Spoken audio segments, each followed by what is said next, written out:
This is episode 188 of the TWIM Show. This episode will cover the digital marketing updates from the week of November 20 to 24, 2023. This is also the Thanksgiving week. So that means Thursday and Friday. Thursday was off officially. Friday is somewhat semi-officially off. But anyway, let's jump in. First off, I have basically update from, actually the next 3 or 4 updates are from the same podcast, which is Search of the Record podcast. We had covered it, or I had covered it when this podcast was launched about a year and a half back. Now we are up to episode 66. During this episode, Google's search relations team, which is basically John Mueller, Mueller and Splitt, and Gary Illyes, I believe I'm pronouncing this name right. They talked about various issues related to SEO and things that make or break your website. Some of the things that I will cover in this particular update is that, first of all, they're saying, look, site quality is not complex. They encourage reading site quality documentation, asserting that understanding and achieving site quality is not as complicated as it may seem. And Gary Illyes says it's not rocket science, suggesting that the basics of site quality are accessible to everyone. The next is there is no specific tool for site quality. Unlike technical issues, there are no direct tools to measure quality traffic. Traffic metrics may indicate change, but they do not pinpoint specific quality issues. This means business owners need to assess their content effectiveness and relevance themselves. The third thing that you should be aware of, reframing the approach. What Gary means by that is that reframe the problem by focusing on whether a page delivers what it promises to users. So my takeaway from this is that, look, if I say, here are the 5 exercises that will help you get in shape in 6 weeks, then it should totally talk about that, right? Not just do that as a bait and then talk about other things and not really add value about that specific exercise or specific lifestyle choices that will make you get in shape in whatever the time you're stating. So there is this, and according to Gary, this user-centric approach is key to improving site quality. It's about creating content that helps users achieve their goals, which I agree. The fourth point is quality in terms of value addition. Adding value is crucial for site quality. In competitive search queries, it's not enough to be relevant. Your content must offer something unique and valuable that stands out from what's already available. John Mueller explains that simply replicating what's in the search results does not add value. Instead, aim for content that exceeds the existing baseline. And you can do that by, if you have to take an inventory of what's already out there. And the last point is breaking into competitive SERPs, which is search engine results page. Gary suggests an indirect approach to compete in tough SERPs. Choose realistic battles and focus on areas where you can genuinely offer something different and better. And for that, you have to become an expert where this EAT or EEAT experience, which they are added recently, expertise, authority, and trustworthiness comes into play. Okay, let's jump into the next update, which is all about advice for effective website optimization from Google, and which is basically technical SEO. Now, technical SEO is a topic that I've covered a lot in the past. Basically, what they're saying that, look, technical SEO involves optimizing the architecture and infrastructure of a website to enhance its crawling and indexing by search engine. This is crucial no matter how innovative your SEO strategies are. If search engines like Google cannot properly crawl or render your site, your efforts will not yield the desired results. Another significant point discussed is the common misconception that high traffic automatically means high quality pages. And this was covered in the last update, which is Mueller advises to look beyond just traffic metrics and focusing on user engagement and satisfaction. These are more accurate indicators of page's usefulness and quality. It's important to focus on whether relevant queries and track lower level pages to better understand a site performance. The key to creating high quality content is to focus on what helps people achieve their goals when they visit your site. This could means providing comprehensive answers to common questions, solving problems, or sharing engaging stories. Gary Illyes suggests that quality might be more simple than most things. It's writing content that genuinely helps your audience. Now, you could say, this is you are repeating, and I am somewhat repeating. It's just because this thing doesn't go away, right? For Google, look, if you've been paying attention to what I've been sharing based on what these guys, the search relationship teams are talking about, it's all about creating good quality content that helps the searcher find the results and stay on your site. Okay, the next update is beyond traffic metrics. Again, this is kind of an extension of what we just covered. Is look, a lot of SEO people will say, hey, we got more traffic, we have more visibility, things like that. But basically what this gurus, I wouldn't say gurus, the search relation team, John Mueller and Mueller Splitt, are saying is like, look, there is there's nothing to celebrate when it say, oh, we have traffic increases, right? You need to focus on meaningful goals such as conversions or business impact, right? That's all it matters, which is basically return on investment or the actual impact on earnings. Those are the numbers you should be focusing on, not, hey, how many visits you have. And because they are focusing on this topic where some SEOs, they will say, hey, ever since we did this tweak, we have 98 more clicks or 100 more clicks and 100 more visitors, which could be easily faked and you'd be duped. What you should be looking at is, okay, this is what my revenue this was my revenue before the tweak, this is my revenue after the tweak, and you could probably put in some attribution, right? This is why you need to have a separate advisor or separate marketing person from the team who's actually doing the work to kind of hold them accountable, as well as to advise you on, hey, what's going on, doesn't look great, because you as the business owner is busy. Now you could say, Sajid, oh my god, first of all, I have a business, now I had to get a marketing team or a agency, and now I have to bring in a third person to kind of keep this in check. Unfortunately, that's how things are. If you don't, you're going to be taken for a ride, you are going to be hoodwinked, you're going to get into trouble. Not necessarily saying everyone out there has a bad intention, but there are often more people who are trying to just earn a quick buck than to put in the work. Okay, that's all there is about this thing beyond the traffic metrics. Next up, and this is very important, this is very timely for me as well. Last week I was doing some testing and in our staging environment, in demo environment, and obviously we have this tool, I forgot this Yoast. Yes, I believe it's Yoast tool. And I was deleting some pages from our WordPress site, and then Yoast was saying, hey, you just deleted, it's going to create a 404 errors. Do you want us to redirect to your homepage? If so, buy our premium plugin, right?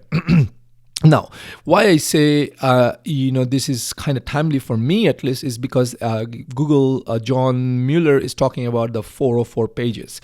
So 404 pages, according to John Mueller, it is part of life. It's part of the normal web. They signal to search engines that a page no longer exists, which is crucial for maintaining a clean and up-to-date site structure. Importantly, 404s do not directly harm a site's overall ranking in search results. That is according to John Mueller. Now, if you have to ask me, or if you ask me, and I would say, do you want to listen to a self-proclaimed SEO guru, or do you want to believe John Mueller? I would say John Mueller, right? Again, John Mueller could be giving me fake information, but I would prefer not to have a 404 errors. But if for some reason there is, I'm not going to break a sweat. I'm not going to go and try to do all these redirections and buy all these tools that may not really help me. Okay. So this basically means you should probably crawl through your sites every now and then, make sure there are no broken links, do, URL checker, broken URL tools. There are quite a few of them. And if it happens, it happens. It's not the end of the world. That's all you have to take away from this, right? But obviously try not to have a 404 error, especially if it's a 404 error due to maybe uppercase, lowercase and whatnot, and maybe that page is already ranking. You don't want to do that, but if it happens, it happens.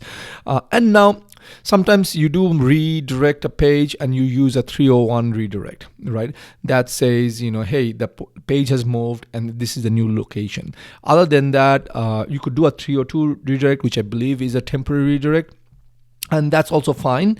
But nevertheless, I wouldn't like to go ahead and try buying all these tools that really says, this was a product page, now it goes to the home page, because in my opinion, I think that will mess up more with your ranking. Okay, now the other thing that in this search of the record podcast talked about in this episode 66, is like AI in content creation. Is this good? Is this bad? And basically the key takeaways was AI is a creative aid. It is seen as a tool to enhance human creativity, especially useful in overcoming writer's block or accelerating the writing process. The Google team advocates for a responsible use of AI, emphasizing its role as a supplement to human creativity rather than a replacement. And third, the discussion also touches on the fast-paced nature of the technology, using Google Plus as an example of how quickly tech can become outdated. That is accurate. You should use AI wherever possible, and make sure you supplement your thinking with AI and kind of make it something more a better case. Okay. This is again coming on Google's guidance on SEO tools. So I kind of talked about SEO tools, gave you an example from my life from last week on Yoast. Again, I'm not really bashing Yoast. I'm just saying there are tools that will tell you to do things that may not necessarily be right for you.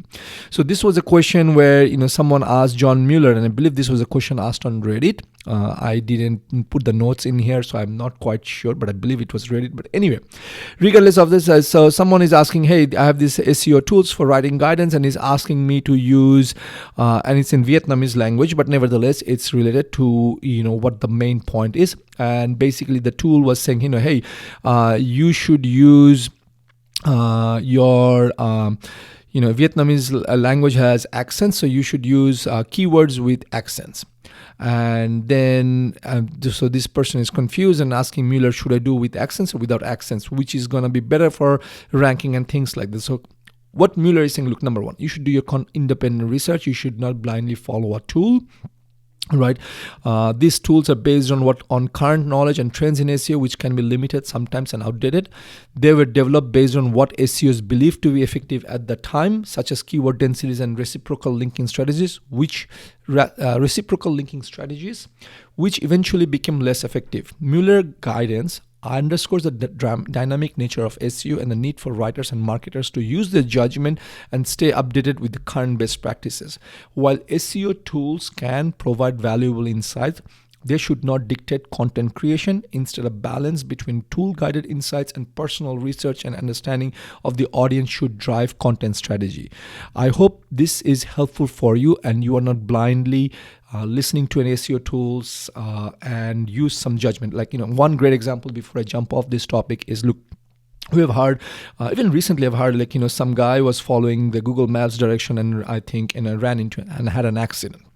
So this is where, if you see a Google map is asking you to make a right turn and you see there is no road, it's the cliff, you should pause. You should not just blindly drive, right? And that's the main point that's driving here is you can use it to guide your thinking, but you should do your own research. Again, you could say, so this is for a Vietnamese language, it's accents. In English, we don't have accents, but nevertheless, the nuance here, the underlying message is regardless of what it is, what the tool says, do your own independent research, use your judgment, be an expert in the field. If you are not the expert, make sure your marketeers, your agency knows what they're talking about. They understand the subject, understand the business you're in, and then accordingly creates the content. Hope this helps. So let's go to the next one. So this one very interesting, where basically I believe it was someone, trying to feel who it was from the search relations team, but basically they are saying follower count is not a search ranking factor, right? There is a common belief among some digital marketers and business owners that a higher number of followers on social media platforms like Twitter, which is known as X, or Instagram, could positively influence the Google search ranking. And Google has explicitly stated that the follower counts on social media are not a factor in determining search rankings. This clarification is significant because it helps refocus SEO strategies on more impactful practices. Google's search algorithms are complex and take into account numerous factors, but social media follower counts is not one of them. Hope this helps. Okay, next up, Google is removing the crawl rate tool or crawl rate limiter legacy tool from Google Search Console on January 8, 2024. This because the crawl rate limiter allowed website owners to communicate to Google how often to crawl their site. It was particularly useful for sites experiencing server load due to frequent crawling by Googlebot. However, Google has improved its crawling algorithms to automatically adjust based on a site's server response. For instance, if a site consistently returns HTTP 500 status code, or if the response time significantly increases, Googlebot will automatically slow down its crawling. This goes back to, I believe, the second update of today, which is technical SEO, folks. It is very, very important. It is important for you to have the right server, right spec, as well as you need to make sure your caching is not causing problems. Like I will tell you, we have been using SiteGround, and I've realized that when we update content, it doesn't get updated right away because it caches automatically, right? So every time we update content, we have to go into the back end on SiteGround. We have to clear the cache manually, and only then the new changes will show up. Now again, I will remind you, I have all sorts of caching turned off. Even though I have turned it off, SiteGround still caches, right? And I am in the process of moving away from SiteGround. We're going to go into something else. I haven't decided that yet, but this is a big change. So imagine we updated a content today, and just tomorrow morning or this evening, Googlebot comes into our website. It's going to still see the old content. It's going to say this site doesn't change, and boom, it's gone, right? It's a big punch in my face, right? Because we paid all these things. So it can happen. It's one of those one-off scenario, but I'm bringing it up because this can make or break your ranking. Google will say, you know what? They don't change updates every week. They change it every 2 weeks. So we're going to come back every 2 weeks, and now your content's going to back up. So this is very, very important. Okay.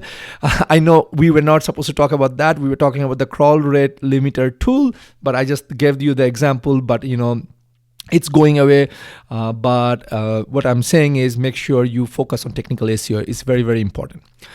Next up, Google has removed the robot.txt FAQ. However, but just because they've removed it does not necessarily mean that you should not have a robot.txt. In my opinion, you should still have it. Google, even without it, Googlebot will generally crawl and index the site. Robot.txt file is recommended for controlling crawler traffic to prevent server issues, not for hiding private content. For controlling how individual pages appear in search results, use robot meta tags or xrobots tag HTTP header. Changes in the robot.txt file can take up to a day to be reflected in Google's cache and subsequently affect search results. Blocking Google from crawling a page using robot.txt does not guarantee removal from search results. For explicit blocking, use no index tag. Now, if this was a lot of technicality for you, then I would suggest you should work with a reputable SEO agency or an expert. Next up, Google has updated on Google Ads has update on location asset requirement. So location asset is a Google Ads is a feature that allows advertisers to include specific location details like addresses and phone numbers in their ads. This is particularly useful for businesses with physical location as it helps potential customers find them easily. The upcoming change aims to clarify which type of location assets are not allowed, helping advertisers understand the restrictions.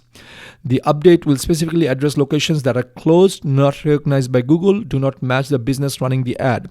Additionally, assets with products or services that do not match the specified location will be disallowed. This is all you need to know. Again, this is about Google Ads, location asset. If you're not a local business, this does not apply to you. If you are, you need to look out this, read through in details the updates on what these updates are. Okay, lastly, we have is a blog from Microsoft Advertising to small business owners about last-minute shopper insights. Some business owners were concerned that they haven't seen their revenue peak despite being so close to Black Friday, and what basically Microsoft is saying, among many things, and you should read the summary in the show notes, but basically what they're saying is, look, is that people are looking for more deals. 2/3 of US shoppers are spending more time looking up for coupons, deals, especially around Cyber 5 period. Cyber 5 period is basically Thanksgiving, Black Friday, Small Business Saturday, Sunday, and Cyber Monday. Advertisers need to adapt to this trend. They're talking about central role of search in purchasing decisions. Search remains a crucial component in guiding both online and in-store purchases. It's a pivotal tool for discovering new retailers, conducting pre-purchase research, and comparing prices. For example, Gen X consumers heavily rely on search to find the best prices. In EMEA regions, deal seekers spend 33% more time searching than average shoppers. And then the next is post-Cyber 5's opportunities. Search volumes remain high even after Cyber 5 period, presenting a continued opportunity for advertisers, which basically means they're nudging you towards running retargeting campaign, right? Regardless of whether you're doing Microsoft ads, which is Bing ads, or Google ads, or Instagram ads, or TikTok ads, the main takeaway was like that, look, you gotta give deals, people are searching, number 2, and number 3 is you need to take advantage of retargeting campaign. Okay, with that, folks, that's it for this week. This is Sajid signing off until next week. Take care. Bye-bye.